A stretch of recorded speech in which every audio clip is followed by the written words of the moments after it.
నమస్కారం ఘంటారావానికి స్వాగతం. ముందుగా ప్రధాన అంశాలు. ఢిల్లీలో ఏఐ ఇంపాక్ట్ సమ్మిట్లో పాల్గొననున్న సీఎం, సదస్సులో ప్రసంగించనున్న రేవంత్ రెడ్డి.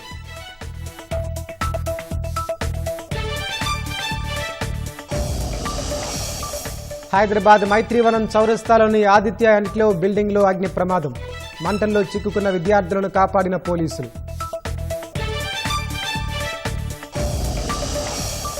శ్రీ అరాసురి అంబాజీ మాతాజీ ఆలయానికి భారీ విరాళం, 27.5 కోట్లు ఇచ్చిన అనంత్ అంబానీ.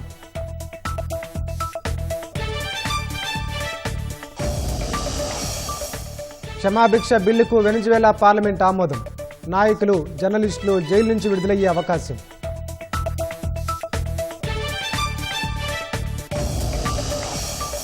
అరెస్ట్ అయిన 11 గంటల్లోనే బ్రిటన్ మాజీ యువరాజు విడుదల, ఆంధ్రు నివాసంలో సోదాలు పూర్తి చేశామన్న పోలీసులు.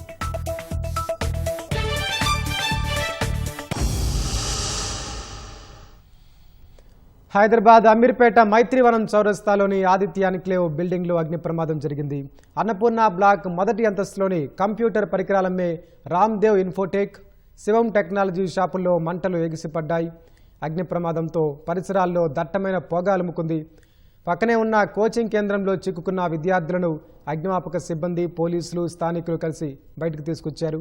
అగ్నిమాపక సిబ్బంది మంటలను అదుపు చేశారు. పొగ దట్టంగా కమ్ముకోవడంతో స్థానికులు భయభ్రాంతులకు గురయ్యారు.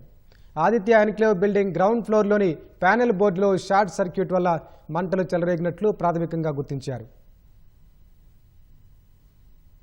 సంబంధించి బిల్డింగ్ ఉన్నాయి సార్? లేదండి, ఇంకా మొత్తం చూడలేదు మేము. ఓన్లీ ఫైర్ స్పాట్కి వచ్చాం. ఆ బిల్డింగ్ కూడా ఒకసారి ఇన్స్పెక్ట్ చేసి ఇప్పటివరకు మన పవర్ సప్లై సంబంధించి కూడా జరిపే అవకాశం ఉంటుంది. అది ఎలక్ట్రిసిటీ వాళ్ళు చూస్తారండి. అది ఇప్పుడైతే ఆల్మోస్ట్ మొత్తం కంట్రోల్ అయిపోయింది మొత్తం. అంటే పొగ ఇలా సార్, అంటే దట్టమైన పొగ రావడంతో కూడా ఎక్కువగా, అంటే ఇప్పటి కనీసం మనం కింది గ్రౌండ్ ఫ్లోర్ కూడా పోలేని పరిస్థితి ఉంది. ఇప్పుడు మొత్తం క్లియర్ అయిపోయిందండి. ఇప్పుడు ఏం లేదు, ఇప్పుడు మొత్తం క్లియర్ అయిపోయింది. స్మోక్ ఉంది, అది ఫస్ట్ ఇంతకుముందు అదంతా క్లియర్ అయిపోయింది. స్మోక్. ఎన్ని ఫైర్ ఇంజన్లు వచ్చాయి? ఎంత? 3 ఫైర్ ఇంజన్స్ వచ్చినాయి. Sanath Nagar, Panjagutta and Bronto sky lift, three vehicles వచ్చినాయి. మొత్తం కంట్రోల్ అయిందండి sir? Total control.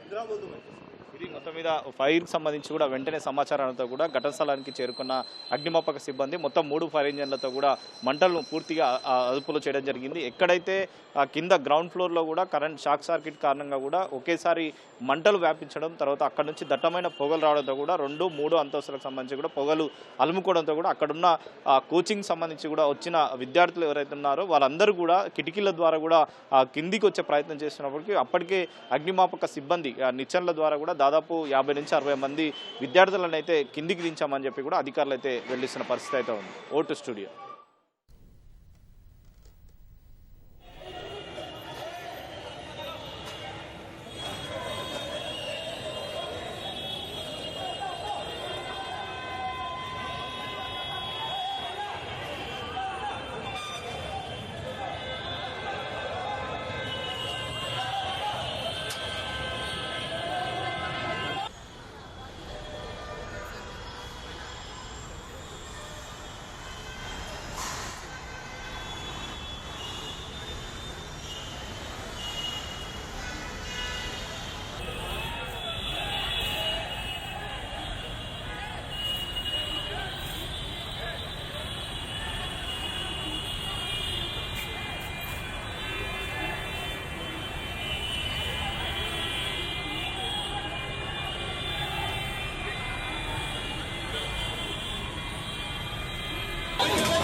Hyderabad Ameerpet Maitrivanam చౌరస్తాలోని ఆదిత్య ఎన్క్లేవ్ బిల్డింగ్లో అగ్ని ప్రమాదం జరిగింది.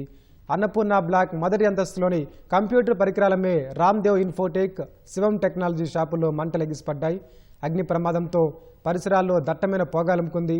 పక్కనే ఉన్న కోచింగ్ కేంద్రంలో చిక్కుకున్న విద్యార్థులను అగ్నిమాపక సిబ్బంది, పోలీసులు, స్థానికులు కలిసి బయటకు తీసుకొచ్చారు.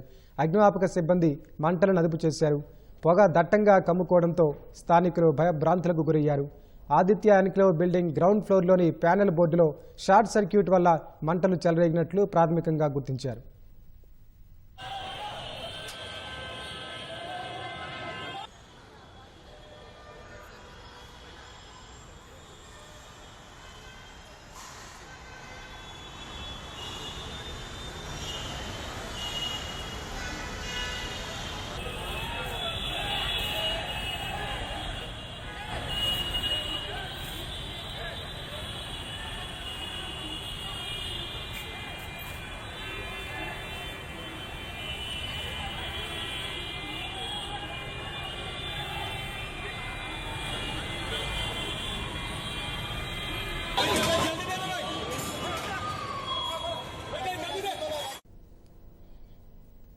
రంగారెడ్డి జిల్లా చేవెళ్లలో వ్యక్తి దారుణ హత్యకు గురయ్యాడు. శ్రీ లక్ష్మీ వెంకటేశ్వర స్వామి ఆలయ పుష్కరిణిలో మృతదేహం లభ్యమైంది. ఉదయం ఆలయానికి వచ్చిన భక్తులు పోలీసులకు సమాచారం ఇచ్చారు. పోలీసులు మృతదేహాన్ని బయటకు తీసి అక్కడ దొరికిన కర్ర, వస్త్రాన్ని చూసి హత్య చేసి పుష్కరిణిలో పడేసినట్లు అనుమానిస్తున్నారు. అనంతరం క్లూజ్ టీంని రప్పించి దర్యాప్తు చేస్తున్నారు. కర్రతో కొట్టి చంపినట్లుగా పోలీసులు అనుమానిస్తున్నారు.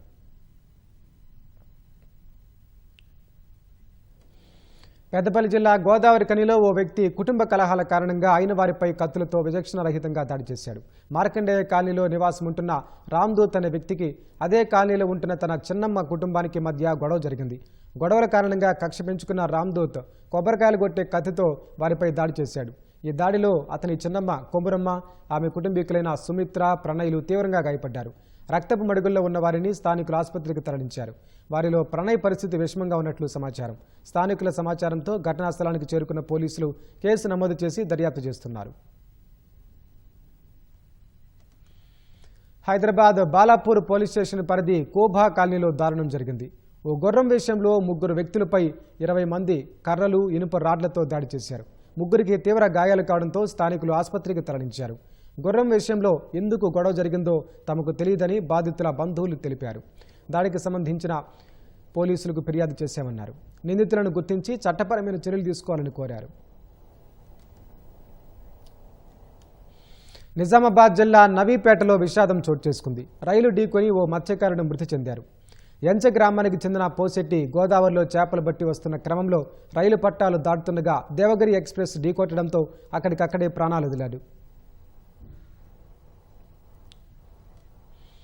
సంగారెడ్డి జిల్లా జహీరాబాద్లో స్నాక్స్ హోల్సేల్ దుకాణంలో అగ్ని ప్రమాదం జరిగింది. పట్టణంలోని సుభాష్ గంజ్లోని దుకాణంలో అర్ధరాత్రి ప్రమాదవశాత్తు మంటలు చెలరేగాయి. మంటల దాటికి దుకాణంలోని చిరుతిళ్లు కాలి బూడిదయ్యాయి. సమాచారం అందుకున్న అగ్నిమాపక సిబ్బంది అక్కడికి చేరుకుని మంటలను అదుపులోకి తీసుకొచ్చారు. ప్రమాదంలో దాదాపు 10 లక్షల రూపాయలు నష్టం వాటిల్లినట్లు బాధితులు తెలిపారు. ఫైర్ సిబ్బంది సకాలంలో స్పందించి మంటలను అదుపు చేయడంతో పక్కనున్న దుకాణాలకు అగ్ని ప్రమాదం తప్పింది. నిర్మల్ జిల్లా ముథోల్లో ఎస్పీ జానకి షర్మిల ఆదేశాల మేరకు పోలీసులు కమ్యూనిటీ కాంటాక్ట్ ప్రోగ్రాం నిర్వహించారు. తెల్లవారుజాము నుంచే ఇంటింటికి వెళ్లి వాహన పత్రాలు లేని 100 బైకులు, 2 ఆటోలను స్వాధీనం చేసుకున్నారు. అదేవిధంగా సైబర్ క్రైమ్, ఆన్లైన్ యాప్స్, బెట్టింగ్లపై అవగాహన కల్పించారు. వీటితో పాటు ట్రాఫిక్ నిబంధనలు, భద్రతా ప్రమాణాలపై వివరించామని సీఐ తెలిపారు.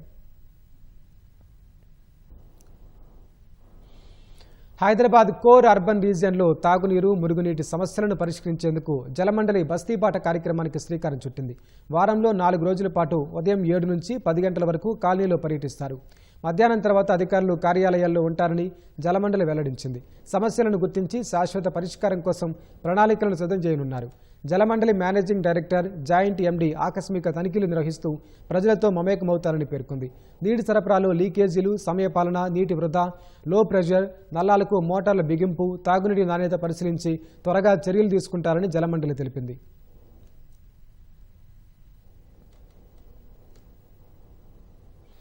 రాష్ట్రంలోని కాంగ్రెస్ ప్రభుత్వ పనితీరుపై ఢిల్లీ పెద్దలు సంతృప్తి వ్యక్తం చేశారు. మున్సిపల్ ఎన్నికల్లో అధిక స్థానాలను హస్తగతం చేసుకోవడంపై ముఖ్యమంత్రి రేవంత్ రెడ్డి, పిసిసి అధ్యక్షుడు మహేష్ కుమార్ గౌడ్కి అభినందనలు తెలిపారు.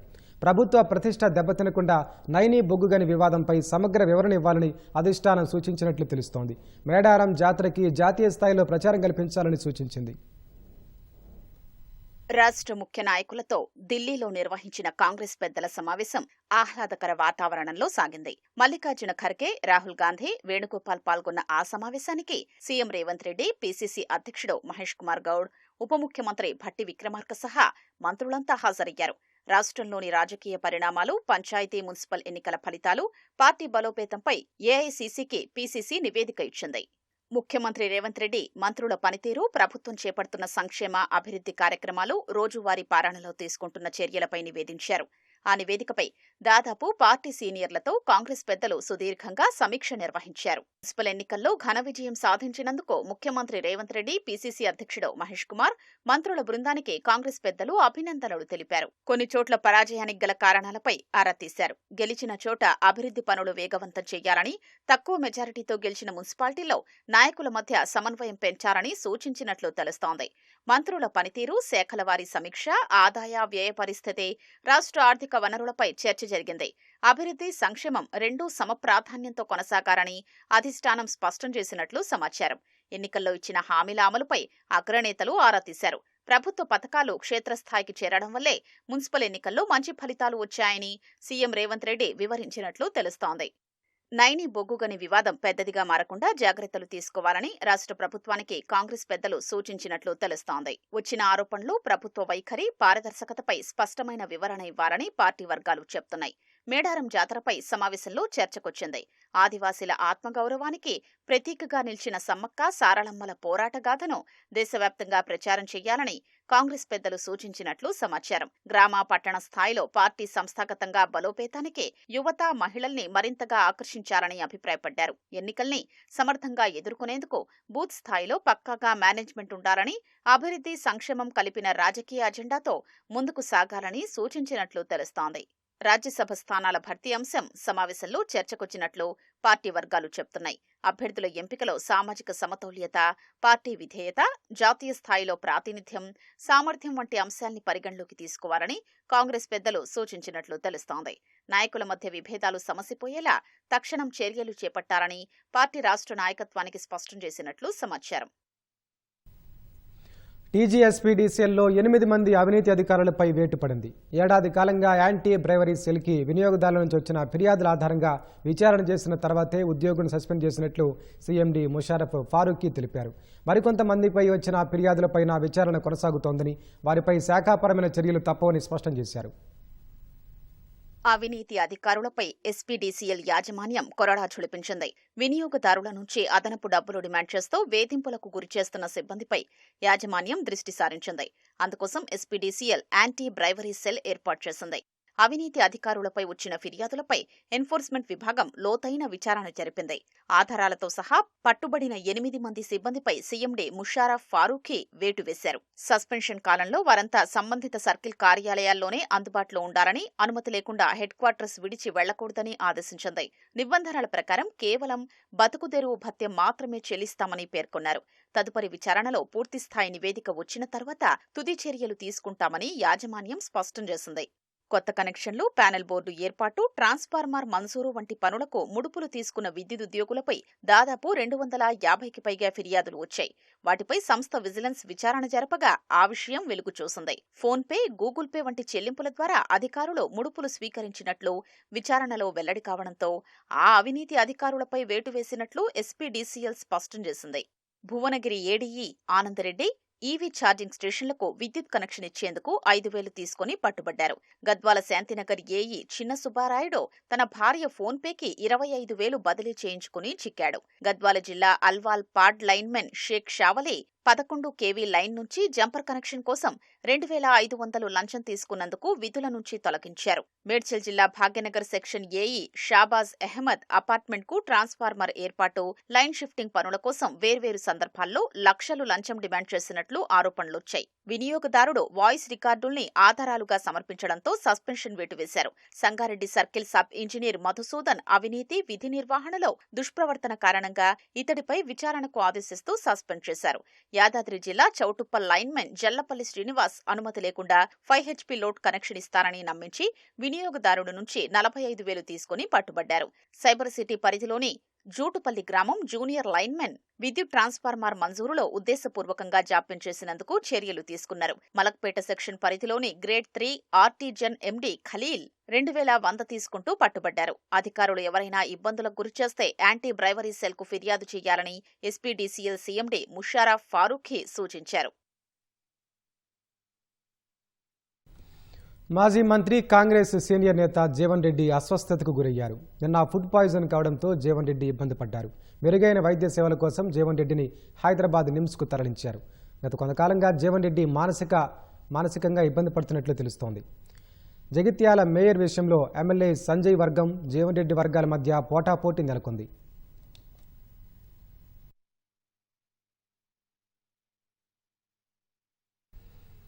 అమీర్పేటలో మాజీ మంత్రి తలసాని శ్రీనివాస్ యాదవ్ మాట్లాడుతున్నారు. ప్రత్యక్ష ప్రసారం ద్వారా చూద్దాం. ₹1 ఇచ్చింది లేదు సిగాచి. కాబట్టి ఏదేమైనప్పటికీ లక్కీ ఏంటంటే ఎవరికి ఏమి జరగలేదు కాబట్టి అది సంతోషం.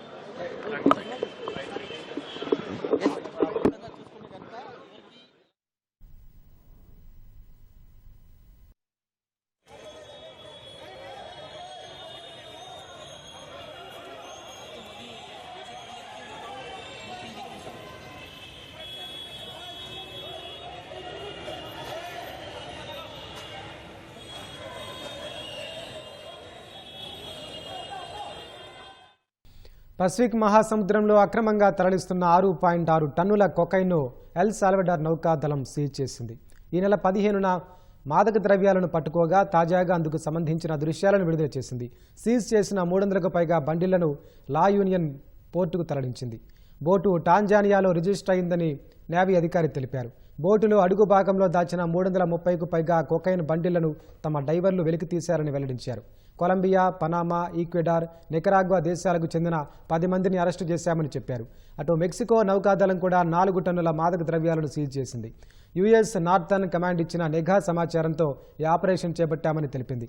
మాదక ద్రవ్యాల ముఠాలను అణచివేయకుంటే తీవ్ర పరిణామాలుంటాయని అమెరికా అధ్యక్షుడు డొనాల్డ్ ట్రంప్ హెచ్చరించడంతో దక్షిణ అమెరికా దేశాలు ఈ మేరకు చర్యలు తీసుకుంటున్నాయి. ప్రముఖ పారిశ్రామికవేత్త ముఖేష్ అంబానీ చిన్న కుమారుడు అనంత్ అంబానీ మరోసారి దాతృత్వాన్ని చాటుకున్నారు. గుజరాత్లోని బనస్కాంత జిల్లాలో ఉన్న శ్రీ అరాసురి అంబాజీ మాతాజీ ఆలయానికి 27.50 కోట్ల భారీ విరాళాన్ని ఇచ్చారు. దేశంలోని 51 మహాశక్తిపీఠాల్లో ఇది ఒకటి.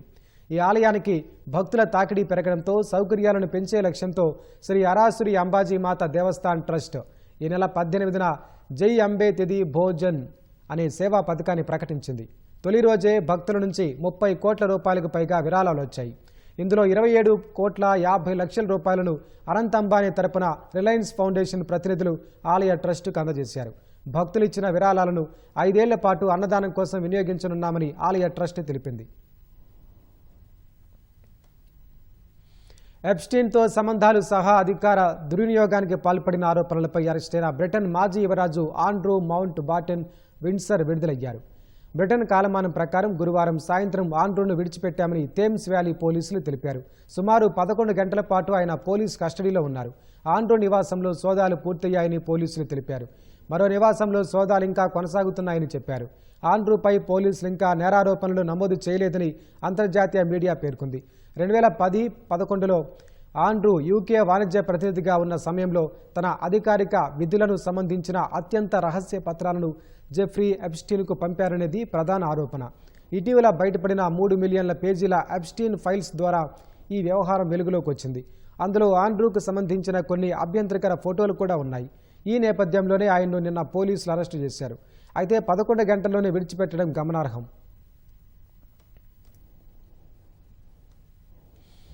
గ్రహాంతరవాసులు యుఎఫ్ఓలకు సంబంధించిన రహస్య పత్రాలను బహిర్గతం చేయాలని పెంటగాన్ సహా ఇతర ఏజెన్సీలను అమెరికా అధ్యక్షుడు డొనాల్డ్ ట్రంప్ ఆదేశించారు. ఈ మేరకు ఆయన తన సామాజిక మాధ్యమం ట్రూత్ సోషల్లో పోస్టు చేశారు. ఏలియన్స్పై ప్రజల్లో ఆసక్తి ఉన్నందున వాటికి సంబంధించిన నివేదికలు ఉంటే వెంటనే విడుదల చేయాలని అధికారులను ఆదేశించినట్లు ట్రంప్ తెలిపారు. గ్రహాంతరవాసులు ఉన్నారా లేదా అన్న దానిపై తనకు ఒక ఖచ్చితమైన అభిప్రాయం లేదని రాసుకొచ్చారు. అయితే ఏలియన్స్ ఉన్నాయని విశ్వసించేవారు చాలామంది ఉన్నారని అన్నారు. విశ్వం చాలా పెద్దదని, భూమిపైనే కాక ఇతర చోట్ల జీవం ఉండే అవకాశాలున్నాయని మాజీ అధ్యక్షుడు బరాక్ ఒబామా ఇటీవల ఓ పాడ్కాస్ట్లో పేర్కొన్నారు. అయితే సౌర వ్యవస్థల మధ్య దూరం చాలా ఎక్కువని, అందువల్ల గ్రహాంతర జీవులను చూసే అవకాశాలు తక్కువని అన్నారు. తాను అధ్యక్షుడిగా ఉన్న సమయంలో గ్రహాంతరవాసులు సంప్రదింపులు జరిపినట్లు నిరూపించడానికి ఎలాంటి ఆధారాలు లేవన్నారు. గ్రహాంతరవాసుల ఉనికికి సంబంధించి ఎటువంటి ఆధారాలు దొరకలేదని పెంటగాన్కు చెందిన all domain anomaly resolution office గతంలో చట్టసభ కాంగ్రెస్కు నివేదించింది. రాజకీయ కారణాలతో నిర్బంధించిన వారిని విడుదల చేసేందుకు ఉద్దేశించిన క్షమాభిక్ష బిల్లుకు వెనిజువేలా పార్లమెంట్ ఆమోదం తెలిపింది. అనంతరం కొన్ని గంటల్లోనే ఆ బిల్లుపై తాత్కాలిక అధ్యక్షురాలు డెల్సీ రోడ్రిగ్స్ సంతకం చేయడంతో అది చట్టంగా మారింది. ఫలితంగా ప్రతిపక్ష నాయకులు, జర్నలిస్టులు, మానవ హక్కుల కార్యకర్తలు జైలు నుంచి విడుదలయ్యే అవకాశం ఉంది. 1999 నుంచి ఇప్పటి వరకు రాజకీయ కక్షలో భాగంగా వందలాది మందిని వెనిజువేలా ప్రభుత్వం జైలు పాలు చేసింది. వారందరికీ క్షమాభిక్ష వర్తించనుందని అధికారులు తెలిపారు. అయితే హత్య, మాదక ద్రవ్యాల రవాణా, అవినీతి, మానవ హక్కుల ఉల్లంఘనలకు పాల్పడిన వారికి క్షమాభిక్ష వర్తించదని చెప్పారు. విదేశాల్లో ఉంటున్న వారు కూడా తమ న్యాయవాదుల ద్వారా క్షమాభిక్ష కోసం దరఖాస్తు చేసుకునేలా బిల్లులో నిబంధనలున్నాయని వెల్లడించారు. ప్రస్తుతం వెనిజువేలా జైళ్లలో సుమారు 600 మందికి పైగా రాజకీయ ఖైదీలున్నట్లు ఫోరో పెనాల్ అనే స్వచ్ఛంద సంస్థ పేర్కొంది.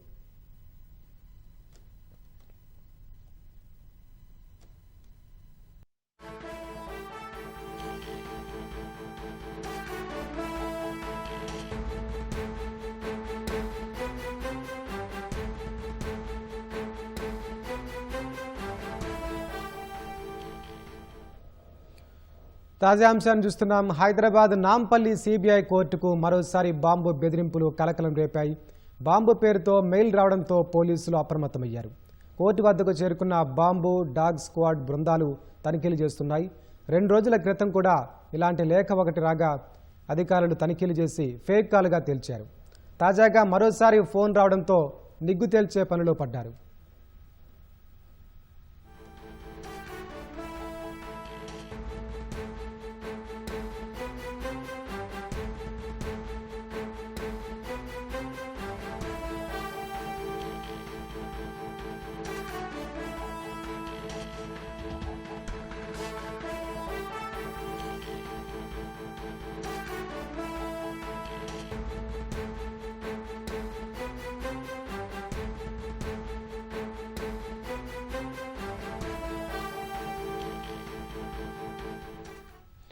హైదరాబాద్ నాంపల్లి సిబిఐ కోర్టుకు మరోసారి బాంబు బెదిరింపులు కలకలం రేపాయి. బాంబు పేరుతో మెయిల్ రావడంతో పోలీసులు అప్రమత్తమయ్యారు. కోర్టు వద్దకు చేరుకున్న బాంబు డాగ్ స్క్వాడ్ బృందాలు తనిఖీలు చేస్తున్నాయి. 2 రోజుల క్రితం కూడా ఇలాంటి లేఖ ఒకటి రాగా అధికారులు తనిఖీలు చేసి ఫేక్ కాల్గా తేల్చారు. తాజాగా మరోసారి ఫోన్ రావడంతో నిగ్గు తేల్చే పనిలో పడ్డారు.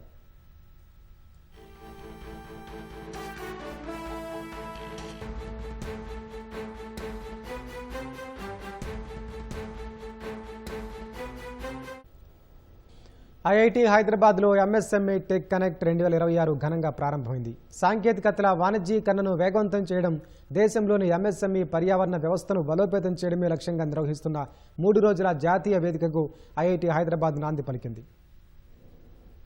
టెక్నాలజీ వాణిజ్యీకరణను వేగవంతం చేయడమే లక్ష్యంగా సంగారెడ్డి జిల్లా కంది ఐఐటి హైదరాబాద్ వేదికగా ఎంఎస్ఎంఈ టెక్ కనెక్ట్ 2026 ఉత్సాహంగా ప్రారంభమైంది. కేంద్ర ప్రభుత్వంలోని సూక్ష్మ, చిన్న, మధ్యతరహా పరిశ్రమల మంత్రిత్వ శాఖ ఆధ్వర్యంలో ఎంఎస్ఎంఈ ఎస్సీఐపీ కార్యక్రమం కింద ఐఐటిహెచ్ టెక్నాలజీ ట్రాన్స్ఫర్ ఆఫీస్ ఆ కార్యక్రమాన్ని నిర్వహిస్తోంది.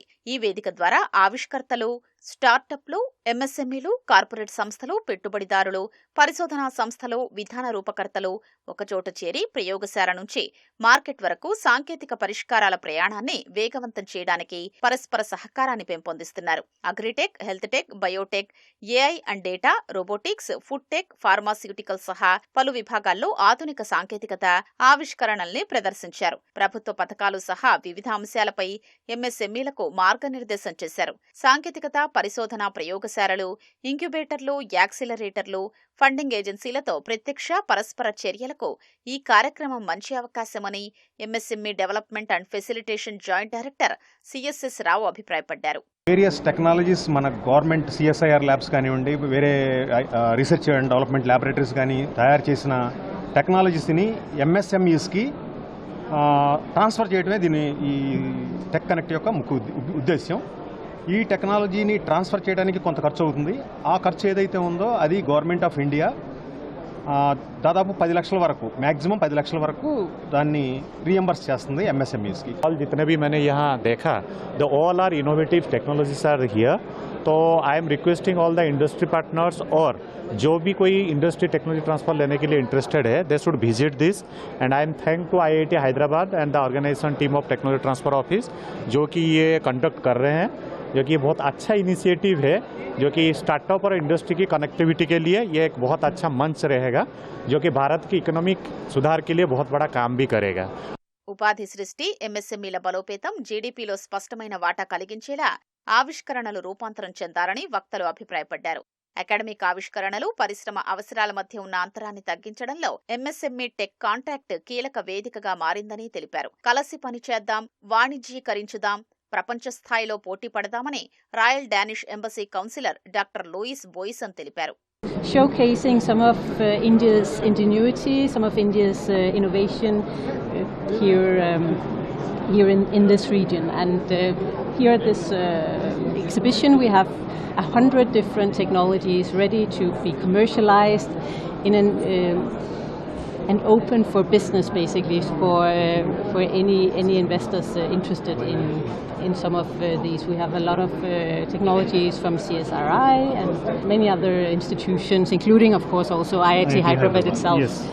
ఇలాంటి ఆవిష్కరణ ద్వారా విద్యార్థుల్లో దాగి ఉన్న ప్రతిభ బయటపడుతుందని వక్తలు అభిప్రాయపడ్డారు. తద్వారా వారి ఆలోచనల్లో ఉన్న ప్రోటోటైప్ కాస్త కంపెనీల వైపు అడుగులు వేస్తోందని తెలిపారు.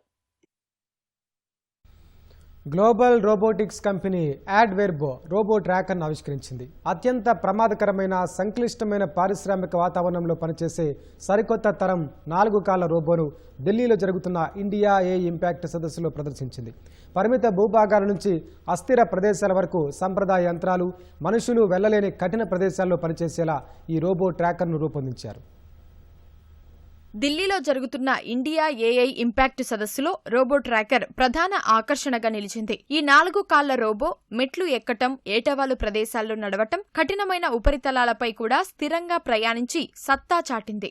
గ్లోబల్ రోబోటిక్స్ కంపెనీ యాడ్వర్బ్ కొత్త తరం రోబో ట్రాకర్ ను ఢిల్లీలో జరుగుతున్న ఏఐ సదస్సులో ప్రదర్శించింది. ఇందులో లైడార్, లోతైన కెమెరాలు, ఐఎంయూ సిస్టమ్స్ వంటి అత్యాధునిక సెన్సార్లను అమర్చారు. వాటి సాయంతో ఈ రోబో ట్రాకర్ జీపీఎస్ లేని ప్రాంతాల్లో కూడా ఖచ్చితమైన రియల్ టైం మ్యాపింగ్ చేయటంతో పాటు సమర్థంగా పనిచేయగలదు. మనుషుల ప్రమేయం పెద్దగా లేకుండా సొంతంగా మార్గం వెతుక్కోవటం, గస్తీ నిర్వహించడం, రిమోట్ ఇన్స్పెక్షన్ వంటి పనులు చేస్తుంది. ఛార్జింగ్ అయిపోతే దానంతటా అదే ఛార్జింగ్ స్టేషన్కు చేరుకునే ఆటో డాకింగ్ సదుపాయం, శక్తివంతమైన ఆన్బోర్డు ఏఐ కంప్యూటింగ్ కూడా ఈ రోబో సొంతం. భద్రత, చమురు, గ్యాస్, నిర్మాణం, పారిశ్రామిక తనిఖీ వంటి పనులకు రోబో ట్రాకర్ అద్భుతమైన పరిష్కారంగా నిలవనుంది.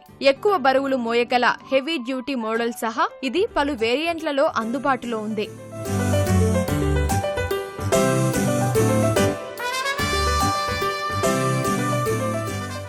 ఈ తరహా రోబో ట్రాకర్లను ఇతర దేశాల నుంచి దిగుమతి చేసుకుంటే 35 లక్షల వరకు ఖర్చవుతుందని నిర్వాహకులు తెలిపారు. తాము మాత్రం 4వ వంతు ధరకు అంటే 8.5 లక్షలకే ఇవ్వనున్నట్లు చెప్పారు.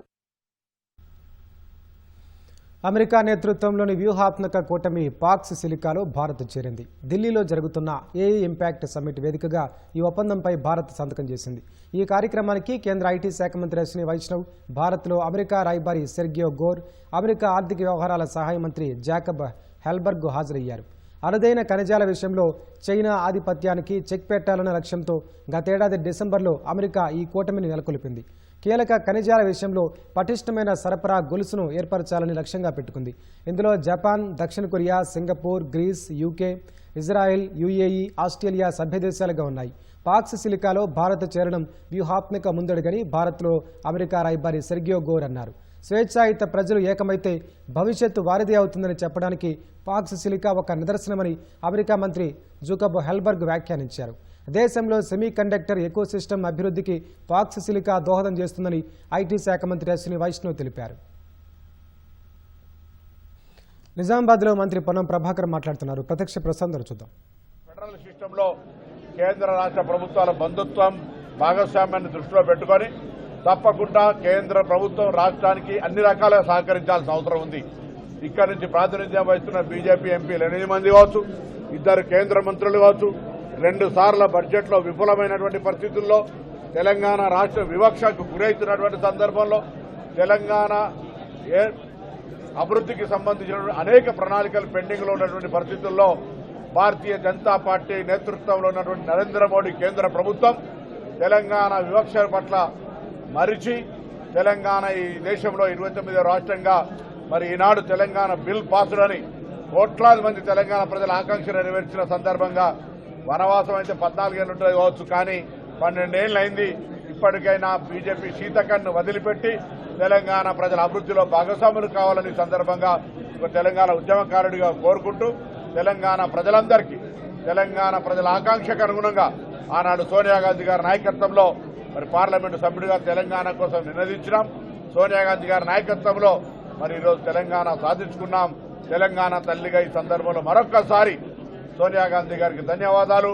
ఆనాడు అసూలు బాసిన వారందరికీ కూడా అమరవీరులకు జోహార్లు ఇస్తూ తెలంగాణ ఉద్యమకారులకు సంబంధించి కూడా ఇటీవల వారు ఒక విజ్ఞాపన ఇచ్చినారు. తప్పకుండా ఈ నెలలోనే ఒక విధి విధానాలతో ఒక సబ్ కమిటీ వేసి తెలంగాణ ఉద్యమకారులకు 250 గజాల స్థలం ఇవ్వడం కావచ్చు, ఇతరత్ర ఏ అంశాలైతే మ్యానుఫ్యాక్చర్లు పెట్టిన ఉద్యమకారులకు సంబంధించిన అన్ని పూర్తి చేస్తామనేటువంటి మాట కూడా ఈ సందర్భంగా మనవి చేస్తూ ఈ అంశంపై ఎవరేం మాట్లాడాల్సిన అవసరం లేదు.